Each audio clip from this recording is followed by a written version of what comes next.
Hi, Michelle. Hi, Tahira. Hello. Oh, there we So just letting you know, we're actually streaming on YouTube right now. Oh, wow. Okay.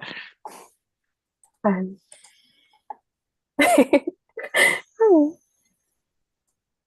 I'm letting in all of our folks in first, and then I'll let everyone in.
I'll let everyone in about a minute because I think we're missing a few of our team.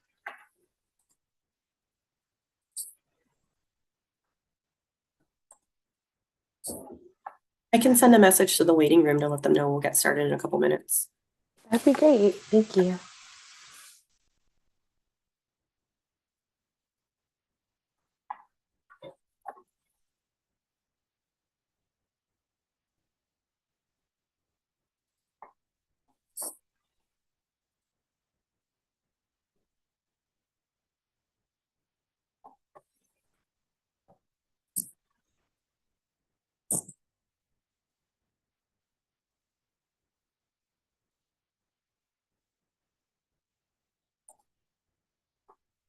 Halen or Ian, do you know if Chinoa's still hopping on time? Okay. Yeah, we were Yes. just meeting just a second ago. So Okay, maybe she needs a few minutes to know.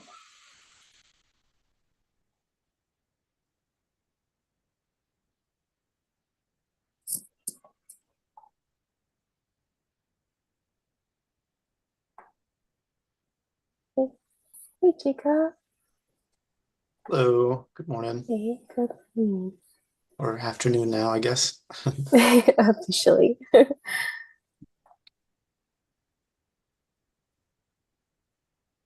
I'm not gonna. Michelle, is that you in the waiting room also? Yeah, I was confused. I don't know how I'm in there twice. I'm gonna Okay, we'll remove ignore that that one, person. I guess. Yeah, I don't need a duplicate.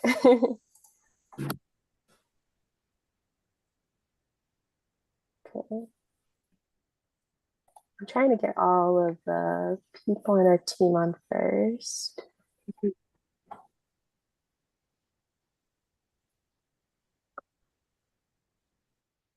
Yeah, I messaged Shana just to make sure. Okay, perfect. Thanks, you.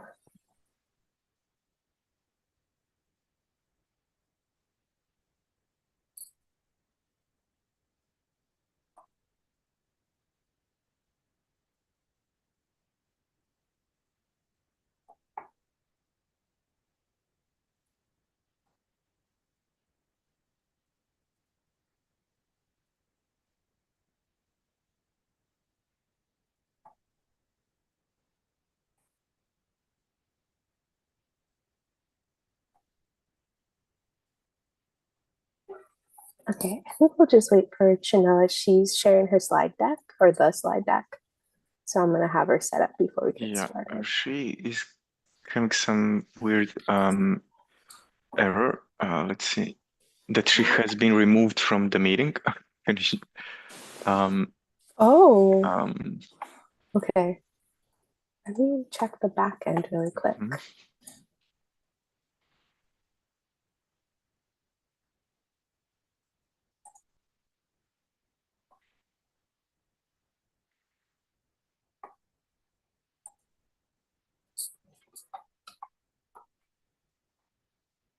Worst case scenario, I can go ahead and share the slide deck, and to hear if you don't mind doing the breakout groups on the back end, I can hand it to you.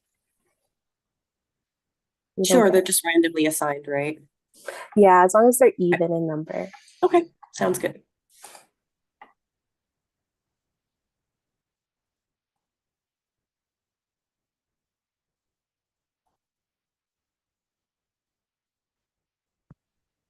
I wonder if Ethan's having the same issue. Yeah.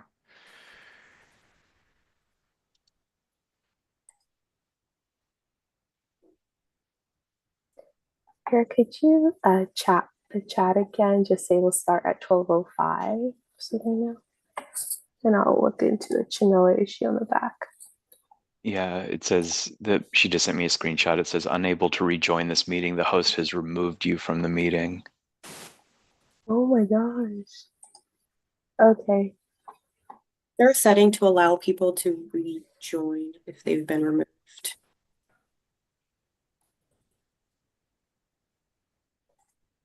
Okay. You can tell her I just resent her confirmation email from the back end, so she should receive that. Yarrow, do you have the slides by any And chance? unfortunately not. Okay, Uh, no problem. I think, okay, Ethan is here. And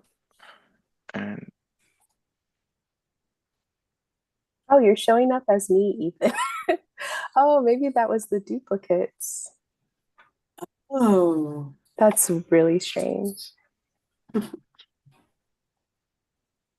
We've had this happen before. One meeting we had a lot of Victorias. We can just rename. I see.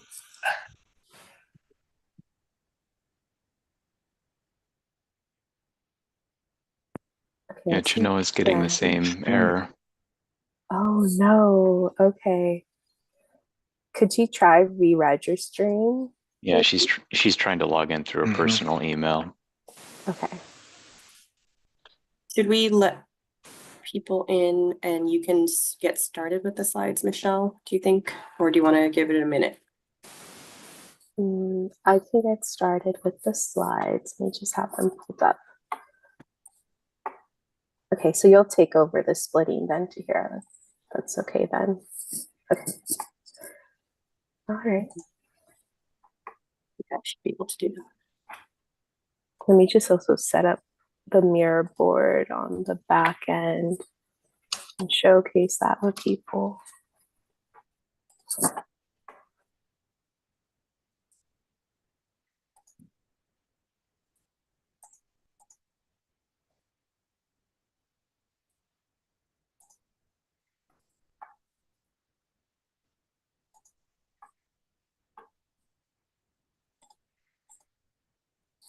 Can you guys see that okay? Yep. Perfect. I can't see anything under Zoom, so we can let everyone in.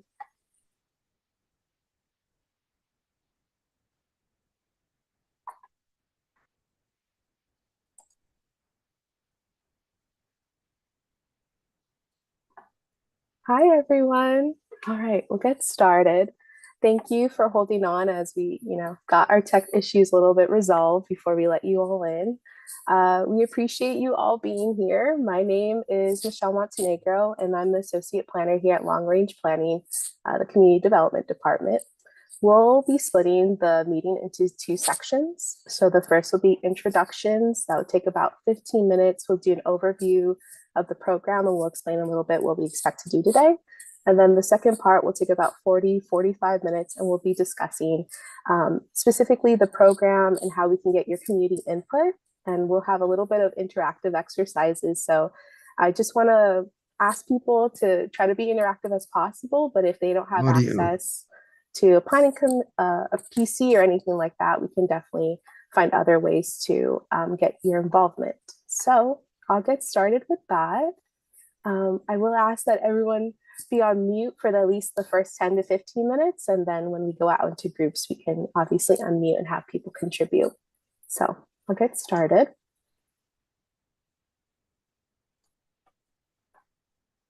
All right, so The program is a zoning improvement program for housing, also known as ZIP. That's the acronym we've been using. This program is really originated from the housing element. And so I'll be explaining a little bit about what the housing element is and what exactly we're aiming to do.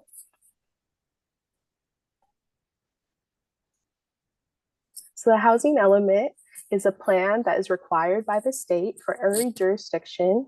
We're required to plan from the years 2021 to 2029. We ultimately have 31 programs that we've identified in the housing element and 116 objectives. All of these objectives work in concert to either produce housing, to comply with state goals, or also to comply with affirmatively furthering fair housing goals. So we can see in the chart that there's quite a few categories that the housing element aims to further. We range everywhere from development standards to collection of data and GIS support to streamlining housing projects. And there's quite a few also social service programs that are aimed in the housing element that's done by other departments and divisions in the city, such as human services or rent stabilization. So the program in particular, the ZIP program, touches about 18 different objectives, which is about 15% of the total housing element work plan. So it's quite a big of a chunk. And it really consolidates these 18 objectives into one streamlined program that's aimed to work efficiently with its other aspects and to ensure that we're doing everything to make sure that housing is being produced in an equitable type of way. So I just want to share a few tools for the public that can be accessible. Two out of these three tools are available right now, but one is coming in the future.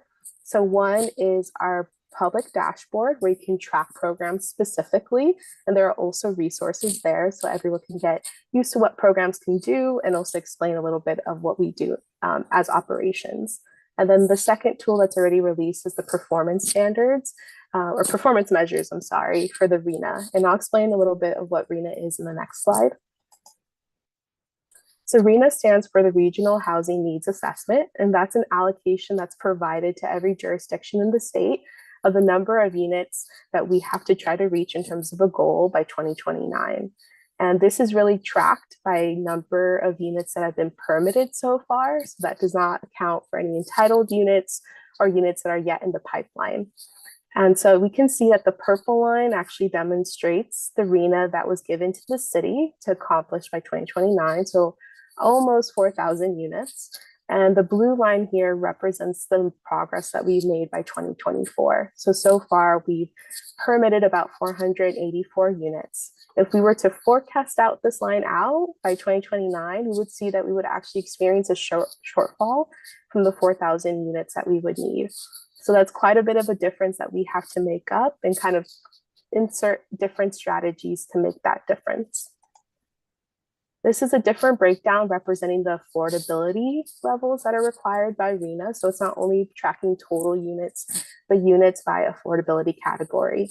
So again, the purple represents what the RHNA allocation is, and then the blue represents the permitted number of units by the city so far in 2024. So next I'll be doing a little bit of an overview of the actual program now that we have some background. So as I mentioned, ZIP is really originating from the housing element, all the work, the community outreach, and the public hearing process that occurred back in 2021 to 2023. So the objectives are really consolidated into three primary objects. So the first is really reducing and identifying zoning related barriers to housing. So this can look like how we can adopt changes to our base zoning to make sure that we're facilitating well-designed and productive housing. Second is that we're modernizing a lot of our incentive programs that exist today. They're largely attributed to mixed use projects, but they also impact local residential projects in neighborhoods, acting as infill. And then the third is that we're creating a transit-oriented development program. So this is really focusing on leveraging the new proposed stations of the K Line project that would be happening with Metro in the future. But we're also concentrating these areas around major transit stops that exist in the city today. And so that's actually a phrase in state that means that it has a higher peak bus frequency at that intersection of 15 minutes or less. So these are our primary objectives of the project. I know there's been some confusion, but that is not to say that the project will necessarily build any housing itself, but it's really to change the regulatory environment of which housing happens. So on the right side shows some guiding principles that we adopted from the housing element goals that we're really hoping to look at as guideposts for the work that we do. So first is, of course, housing production, creating affordable and accessible housing, doing it in an equity type of forward way, making sure that we're in alignment with environmental sustainability goals of the city, and of course, looking at how we can preserve vulnerable neighborhoods and adapting those to the future. So I want to talk a little bit about affordable housing. This occurs mostly in the city through our inclusionary policy. So inclusionary policy means that every type of residential private development in the city has to bring forward either affordable residential project or affordable residential units within the project, or pay an in lieu fee if they qualify, depending on size. So it's really aimed at encouraging different diverse housing, mixed income housing, and making sure that we're preserving affordable housing if it's already existing as replacement. So I want to talk a little bit about the process of the project. This is extremely high level, but just to get an idea of where we are, we're finishing up our baseline analysis. So the community outreach that we're doing last week and this week is really aimed at wrapping that up to make sure that our data analysis and our statistical analysis is supported by community lived experience. And then our second phase is really our alternatives analysis, looking at what the different options are based on the existing conditions in the city and the landscape of residential market conditions in the future. And then lastly, starting in August, we'll look at recommendations and we'll follow through with presentations to both Planning Commission and City Council. You can see that there's two major engagement touch points. That's not to say that those are the only ones, but we'll be doing a phase 1 community outreach, which is what we're doing right now, and then a phase 2 in the future when we have some policy options to be presented. Next, I'll touch a little bit about our outreach strategy. So like we said, today is a major community meeting. We've held one in person last week, but we are also looking at holding focus groups or other activities that are really aimed to target harder to reach populations and diverse populations to make sure our community input is as diverse as possible. So I do want to guide people. We'll have a URL and QR code at the end, but our Engage WeHo page is really going to be active at all types or all types of the project. It's really the city's sole platform for updates to large programs and projects that the city is doing. And so anytime you have a question or just want to get more information on where the program is, you can always visit the Engage WeHo page. And you're also always welcome to email me or anyone else on the team. So I'll be handing it off to our wonderful consultants, Sasaki, just to get an intro into zoning, and then we can talk a little bit more of how we're going to break out into the groups.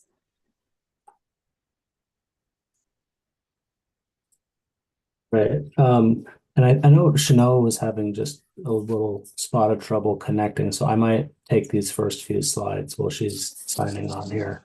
But thanks for joining, everybody. So we'll just go through a couple of quick slides here on zoning. Some of you may be familiar with a few of these concepts already, and then we can talk about different approaches to density. But essentially, zoning is a part of the city's code that helps to regulate land uses, but also some of the physical aspects of development, such as height and front setbacks and things of that nature. And it really exists at the citywide scale. So at this outer circle here that says city, where we're starting to look at, heights at the macro level and land uses. But then as we get down into the neighborhood scales, we get different characters within different neighborhoods, and that's part of what makes them unique. And that goes all the way down to the building scale, again, regulating things as specific as front setbacks and different building components that are permitted. So the next slide here starts to unpack these in a little bit more detail. So in residential zones, the scale is mostly regulated through building height and setbacks. But But then as we get into commercial zones, you might have heard the term floor area ratio before. And what that does is it starts to get at the amount of echo. Okay, I think it's fixed. Anyway, FAR starts to get at the amount of area that a building covers relative to its height. So this little diagram on the bottom here, shows an FAR of 1, where the building takes up the entirety of the site, but it's just 1 story. The next example in the middle shows how you have a building of 2 stories that takes up half of the lot. So that's also an FAR of 1.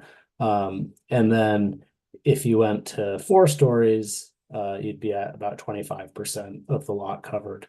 Other considerations relative to more detailed zoning are the idea of transitioning in scale. So this example here starts to show how you might transition from 4-story building on the left. You might have something in between that 4-story building and a single family home that starts to step down and modulate that scale to essentially help buffer lower density from higher density zones.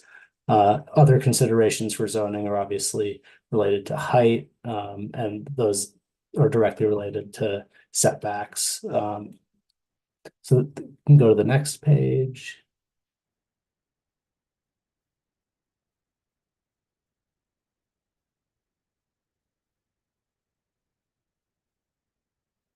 And so this is the existing zoning map for the city. So we can see a number of residential zones indicated in the greens, oranges, and yellows. And then the commercial zones you'll see are really clustered around the commercial corridors along Santa Monica Boulevard, Sunset Boulevard, although there's a specific overlay plan for that district. And also along Melrose. And so really what this project will be doing is looking at all of these zones in concert to try to figure out how we can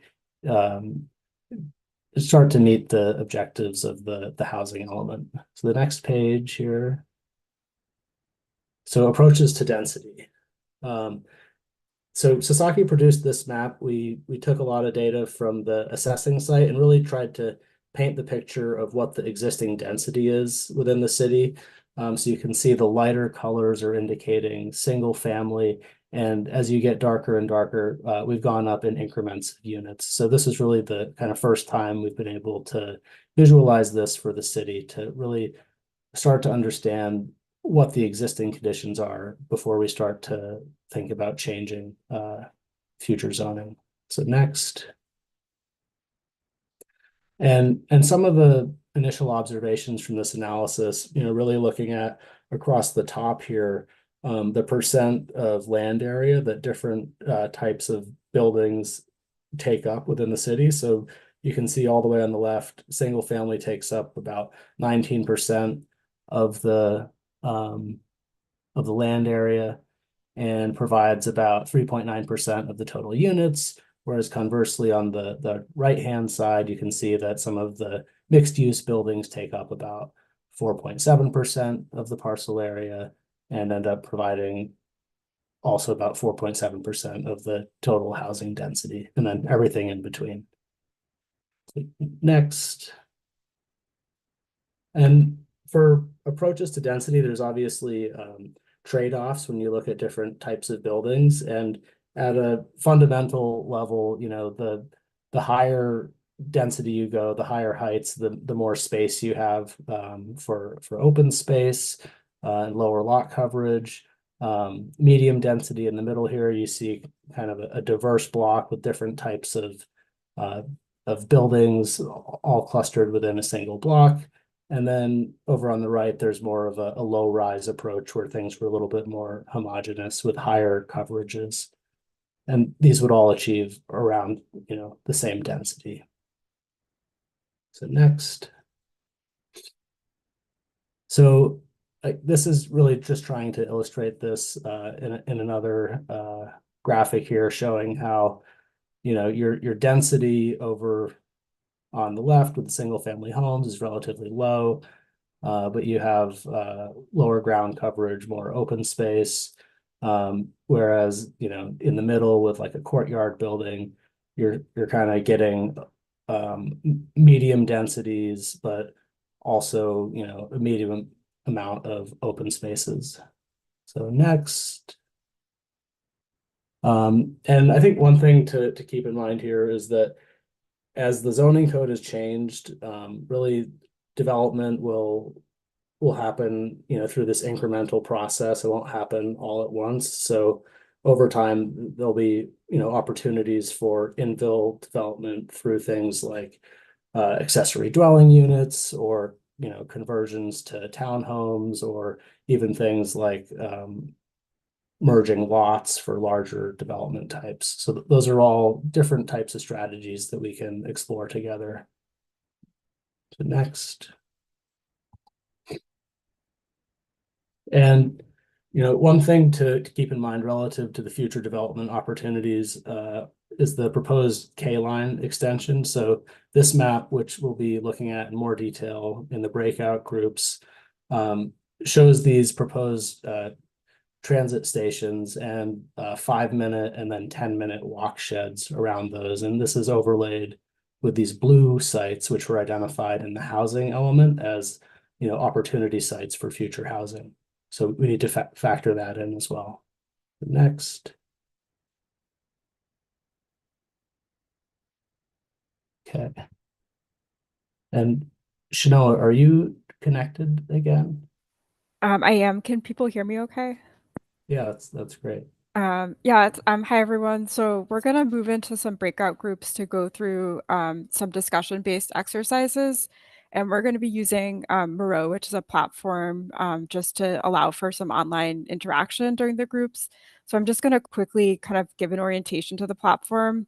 I also want to say that everyone can participate regardless of whether they're able to get up and running on Moreau today. So if you're on a phone, that's totally fine. We'll find a way to kind of, you know, just have like a discussion over Zoom, and we can add comments in the row as we go.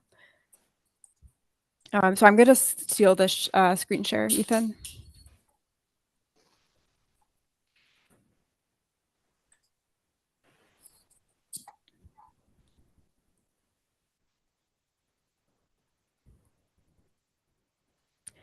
Can people see the Moreau website I'm in right now? Yep. Yes. So once you get in your breakout group, we're going to share links. So every group has a separate board they're working in. But just to orient people in terms of how Moreau works, if you're working with a mouse, you can use the scroll button to move in and out. And then to pan around, if you use the right click on your computer, you can pan around as you go. Kind of the main ways that we're looking for people to participate are going to be moving these little dots. So you can place dots on the maps as part of the exercises. So that's just clicking, you know, with the left mouse key and moving around. And then we'll also have like sticky notes for leaving comments. So once you're in your groups, we can kind of go through that as well. But just if for any reason it's hard to be kind of on Moreau for the exercise, that's fine too. And we'll just kind of take comments and put them on the board as we go through it.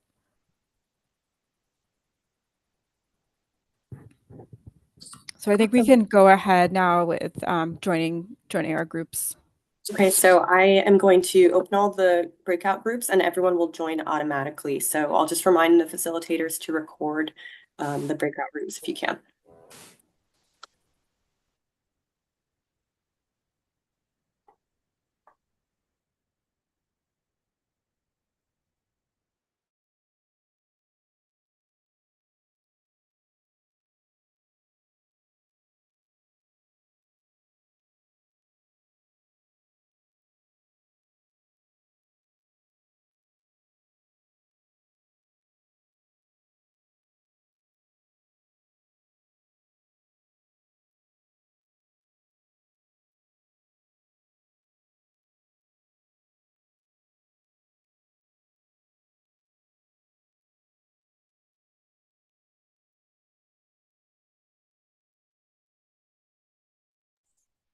Councilmember Meister, is that you on the other end?